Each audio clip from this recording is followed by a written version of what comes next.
40 yosh insonni joniga keladigan elchi debdilar. Qo'ng'iroq chalinadigan payt 40 yoshga kirdingmi bilginki, endi qolgan umring oldingi umringdan ko'p emas. 10 kunlik safarga chiqqan odam 7-kuni samolyotga chipta oladi. Sovg'a salom olib orqaga qaytishga harakat qiladi. 40 yoshga yetdingmi? Payg'ambarimizdan hadis borki, mani ummatimni o'rtacha yoshi 60 bilan 70 o'rtasida deganlar. Endi qancha umring qoldi? Endi qolgan umringda Allohga duo qilishimiz kerak ekanki, Parvardigor qancha umr bergan bo'lsang, otamga, onamga, menga bergan umringga men shukr qilay.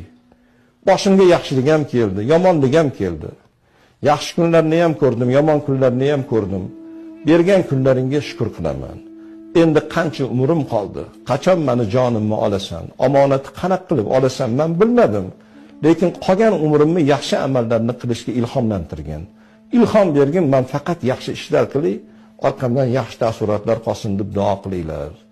90 yoshga kirgan, 80 yoshga kirgan odamni janozasini o'qiganinglarda hali menga boru, men yoshman demanglar. Xaridor kelgandan keyin iloji yo'q. Xaridor yosh tanlamaydi.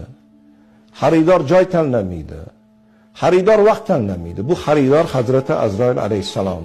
Kimga 80 da keladi, kimga 100 da, kimga 18, kimga 20. Xaridor kelgandan keyin 1 soat oldinga emas, 1 soat orqaga emas. Omonatni bermasdan ilojing yo'q. Lekin omonatni topshirganingdan keyin ham orqangdan yaxshi taassurotlar qolsin. Shunda voqealar bo'ladiki, bir xil insonlarni janozasini o'qiganda yig'lab o'qigan kunlarimiz bo'ldi. Shunda insonni bugun qaro yer bag'riga oladimi? Shunaqa odam qatorimizdan ketyaptimi? Lekin bir xil insonlar o'tibdi degan gapni eshitganimizda Alloh rahmat qilsin degani tining aylanmagan joylari bor.